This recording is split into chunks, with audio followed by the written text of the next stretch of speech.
Hello, peace be upon you. Assalamu alaikum. My name is Brother Ismail. I've been a Muslim for 16 years. But in the past few years, I have been bothered by some reoccurring issues which have forced me to question my Islamic faith. And recently I have decided to finally leave Islam, and in this video I will explain why. Now, I don't think it's fair for Muslims to consider me as some kind of traitor or sellout, because over the years I've done my best to be faithful and loyal to Islam. I did not play games with Islam, and I took my Islamic faith very seriously. And whenever I found any Islamic teaching difficult, problematic, or controversial, I always did my best to research the issue for myself and for my fellow Muslims to resolve it. I certainly was not perfect, but I think very few people would question my sincerity to Allah, Muhammad, and to Islam. So I can assure you that I was committed to this religion called Islam. Now let me address the title of this video, the question, why I left Islam. The answer to this question is the Quran and Muhammad and their teachings on moral standards and conduct. You see, over the past few years, I have found that I am no longer able to defend the Quran and especially Muhammad's morals and conduct. In the past, I have done my best to defend Islam, and in particular to defend Muhammad from the claims and charges made against him. I tried my best to love Muhammad, and I can prove I stood up for him and defended him many times. For example, I produced videos like Was Muhammad Merciful?, where I tried to provide examples of Muhammad's good character, and my video Who Are the Islam Haters?, where I tried to refute and expose the anti-Islamic critics, and I made many more videos in which I defend. Haleluya, haleluya, haleluya. Assalamualaikum warahmatullahi wabarakatuh. Salam Aki. Aku kabarkan Injil keselamatan. Bapak Ibu nasi Tuhan, ketemu lagi dengan saya Evangelis Avraham Effendi Usman. Bagaimana kabar Bapak Ibu semua? Tentu luar biasa. Nah, saudaraku para pencinta Injil Habaget, saya ingin mengajak kita semuanya untuk melihat sebuah cuplikan video. Ada seorang pemuda yang bernama, kita panggil saja namanya Bro Ismail. Ya. Dari segi nama kita sudah tahu beliau seorang muslim, dan katanya beliau menjadi seorang muslim itu selama 16 tahun. Yang menjadi pertanyaan saya adalah apakah beliau dari kecil sudah menjadi seorang muslim atau beliau seorang mu'alaf.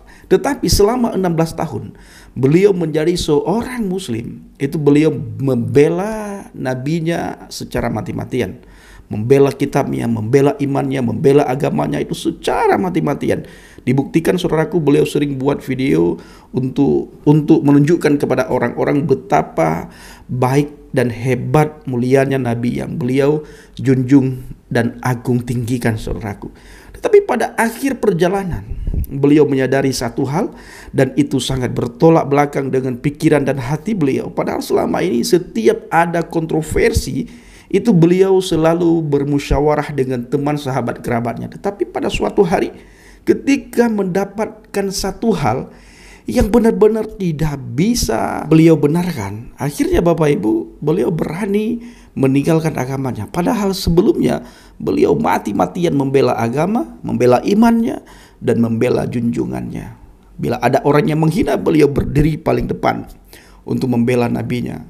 Apabila ada orang yang mengejek, ya, yang mengolok-ngolok, beliau selalu berada di saf paling depan untuk membela junjungannya, untuk membela nabinya saudaraku. Tetapi tidak ada yang tahu akhir perjalanan seseorang. Akhirnya beliau memutuskan untuk murtad, percaya kepada Yesus Kristus, dan sekarang sudah menjadi saksinya Tuhan yang luar biasa, menjadi saksi Kristus. 16 tahun lamanya Brother Ismail tersebut berada di dalam agama Islam dan menjadi seorang muslim yang sejati. Bapak Ibu, langsung saja bagaimana kesaksian beliau dan kenapa beliau meninggalkan Islam, agama yang beliau bela selama ini. Mari kita saksikan sama-sama cuplikan video berikut ini. Hello, peace be upon you. Assalamu alaikum. My name is Brother Ismail. I've been a Muslim for 16 years. But in the past few years, I have been bothered by some reoccurring issues which have forced me to question my Islamic faith. And recently I have decided to finally leave Islam, and in this video I will explain why. Now, I don't think it's fair for Muslims to consider me as some kind of traitor or sellout, because over the years I've done my best to be faithful and loyal to Islam. I did not play games with Islam, and I took my Islamic faith very seriously. And whenever I found any Islamic teaching difficult, problematic, or controversial, I always did my best to research the issue for myself and for my fellow Muslims to resolve it. I certainly was not perfect, but I think very few people would question my sincerity to Allah, Muhammad, and to Islam. So I can assure you that I was committed to this religion called Islam. Now let me address the title of this video, the question why I left Islam. The answer to this question is the Quran and Muhammad and their teachings on moral standards and conduct. You see, over the past few years, I have found that I am no longer able to defend the Quran and especially Muhammad's morals and conduct. In the past, I have done my best to defend Islam, and in particular to defend Muhammad from the claims and charges made against him. I tried my best to love Muhammad, and I can prove I stood up for him and defended him many times. For example, I produced videos like Was Muhammad Merciful?, where I tried to provide examples of Muhammad's good character, and my video Who Are the Islam Haters?, where I tried to refute and expose the anti-Islamic critics, and I made many more videos in which I defended Islam and Muhammad. Most of the time I was successful in defending Muhammad against those who were attacking his character, as I was well educated in Islam and I studied Islamic apologetics for years. However, while I was defending Islam, I had noticed many of the criticisms were actually valid and based on authentic early Islamic sources. And I found myself at a loss to find adequate, honest responses to them. In the coming videos, I shall share with you many of the allegations made against the Quran and Muhammad that I could no longer defend. But for the sake of brevity, in this video I will provide you with one example on the topic of sexual immorality. As shocking as it may seem, both the Quran and Muhammad teach that it's permissible, halal, to capture and rape female war captives, even if these women are married and their non-Muslim husbands are still alive. So let's investigate the Islamic sources to see what they say. The Quran in chapter 4 verses 22 and 23 informs Muslim men about the categories of women which they are forbidden to marry. But in ayah number 24 we read, وَالْمُحْصَنَاتُ مِنَ النِّسَاءِ إِلَّا مَا مَلَكَتْ أَيْمَانُكُمْ. Also forbidden are women already married, except those whom your right hands possess. So we see here in the Quran an exception, an example, where it is permissible, halal, for a Muslim man to marry a woman who already has a husband. But who are these women described as being owned or possessed by your right hand? For the answer, let us turn to the most famous commentator on the Quran, Ibn Kathir, who, while commenting on Quran chapter 4:24, said the following, quote, Allah said, وَالْمُحْصَنَاتُ مِنَ النِّسَاءِ إِلَّا مَا مَلَكَتْ أَيْمَانُكُمْ.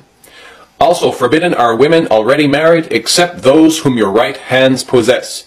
The ayah means you are prohibited from marrying women who are already married. إِلَّا مَا مَلَكَتْ أَيْمَانُكُمْ. Except those whom your right hands possess. Meaning, except those whom you acquire through war, for you are allowed such women after making sure they are not pregnant.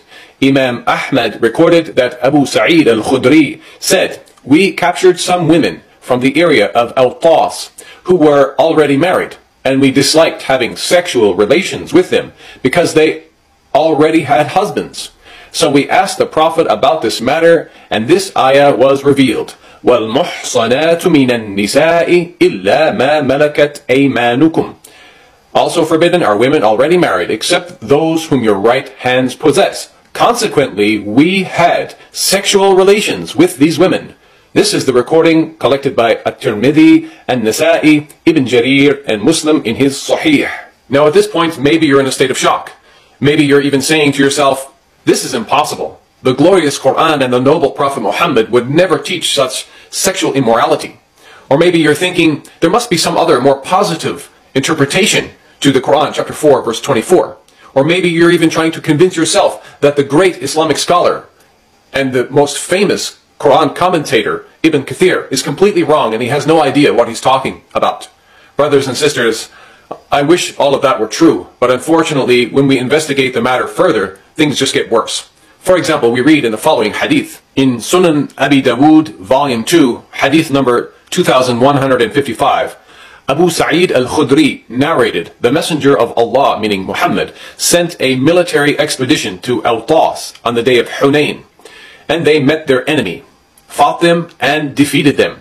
They took captives. فكأن أناسا من أصحاب رسول الله تحرجوا من غشيانهن من أجل أزواجهن من المشركين.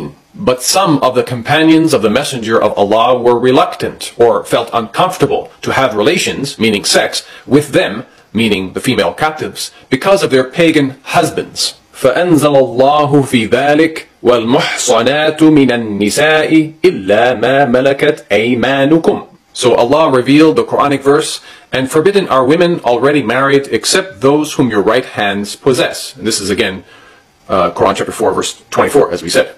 أي فهن لهم حلال إذا أنقضت عدتهن, meaning they are lawful or allowed for them when they complete their waiting period.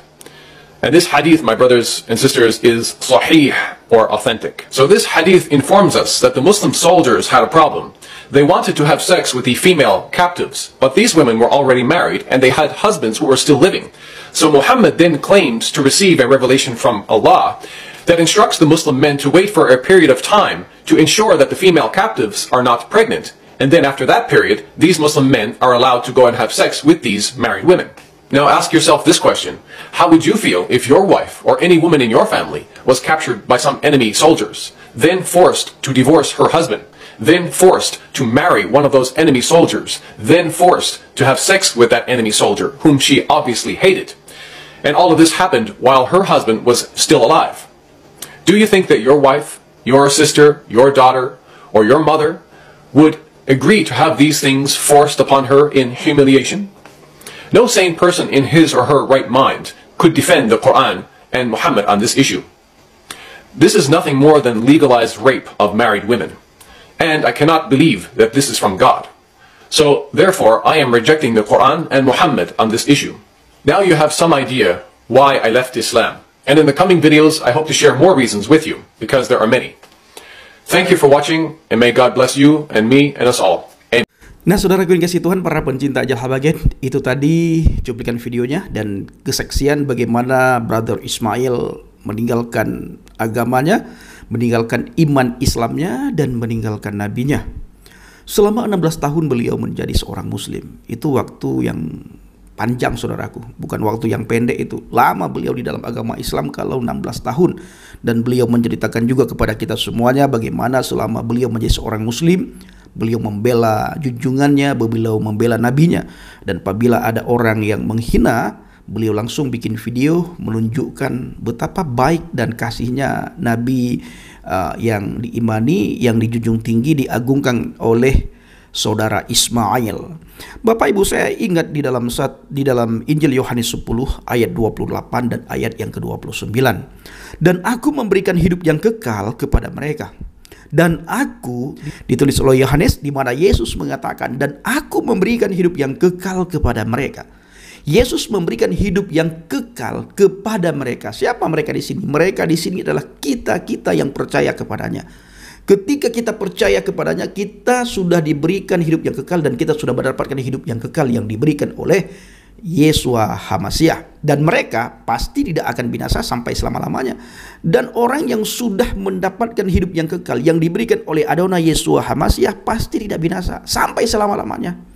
Artinya Bapak Ibu, keselamatan yang diberikan kepada kita itu tanpa batas, tanpa syarat.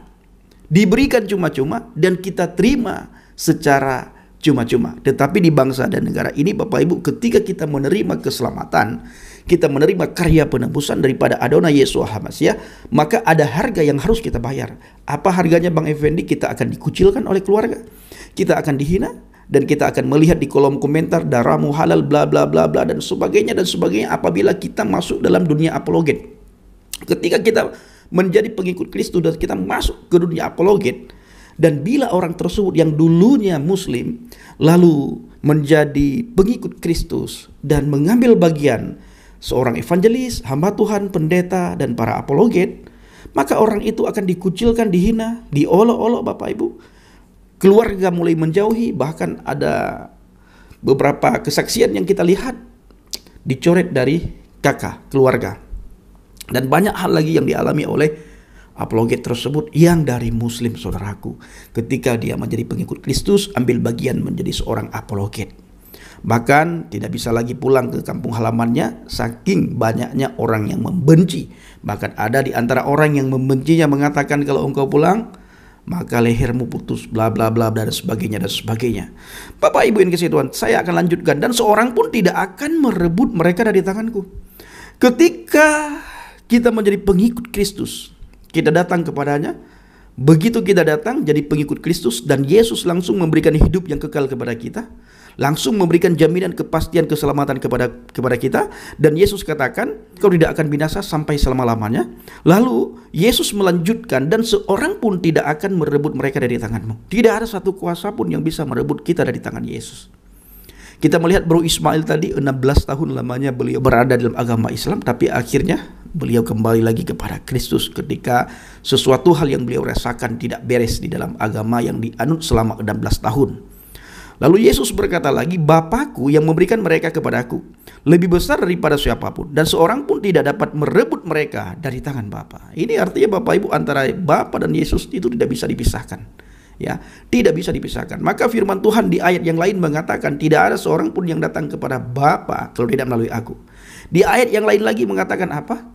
Tidak ada satu manusia pun yang bisa datang kepada Yesus kalau bukan Roh Bapa yang menarik mereka untuk datang kepada Yesus. Jadi antara Yesus dan Bapa itu tidak bisa dipisahkan. Sama halnya antara kemanusiaan dan keilahian Yesus. Masa Yesus di dunia ini bersama dengan para murid itu tidak bisa dipisahkan.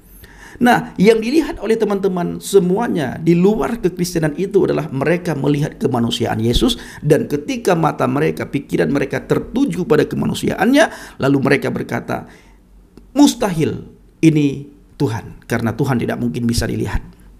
Nah, ini dia saudaraku. Makanya ketika orang itu mengakui Yesus Kristus Tuhan dan Juru Selamat, orang itu bukan mengakui dari mulut bibir lidahnya, tetapi dari kuasa Roh Kudus. Tidak mungkin orang yang tidak punya Roh Kudus bisa mengatakan Yesus Tuhan, tidak mungkin. Hanya orang yang ada Roh Kudus dalam hatinya yang bisa mengatakan, yang bisa menerima keilahian dan ketuhanan daripada Adonai Yeshua HaMashiach. Itu Bapak Ibu.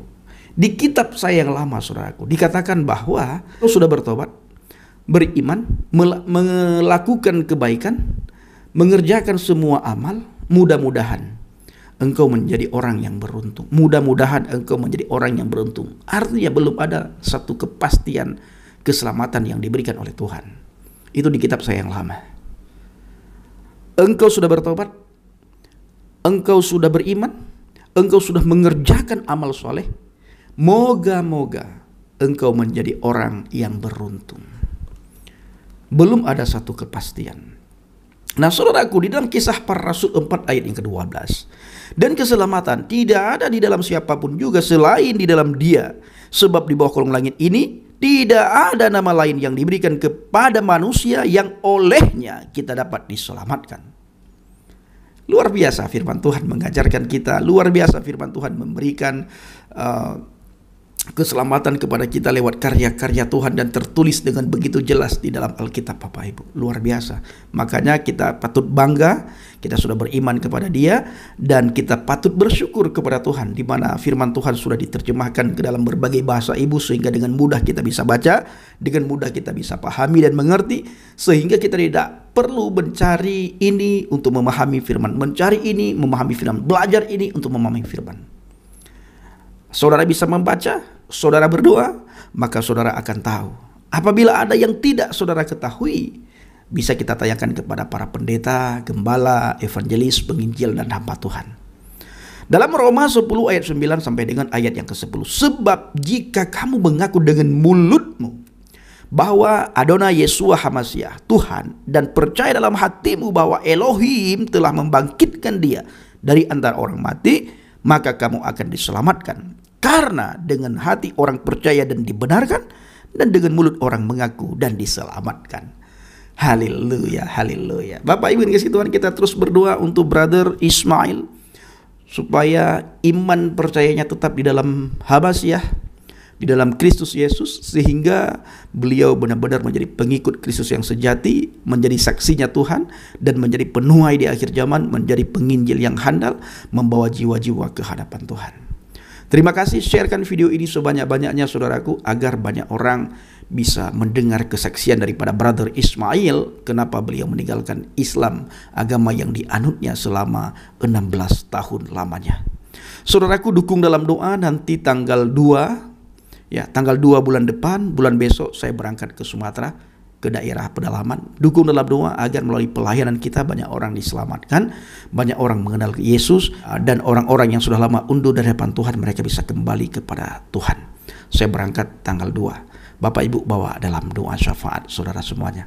Terima kasih. Assalamualaikum warahmatullahi wabarakatuh. Salam Aki. Aku kabarkan Injil keselamatan. Bapak Yahweh Bishim Adoda Yesus Hamasiah Ruah Kudus memberkati kita semua. Haleluya. Amin. Salam murtadin. Terima kasih.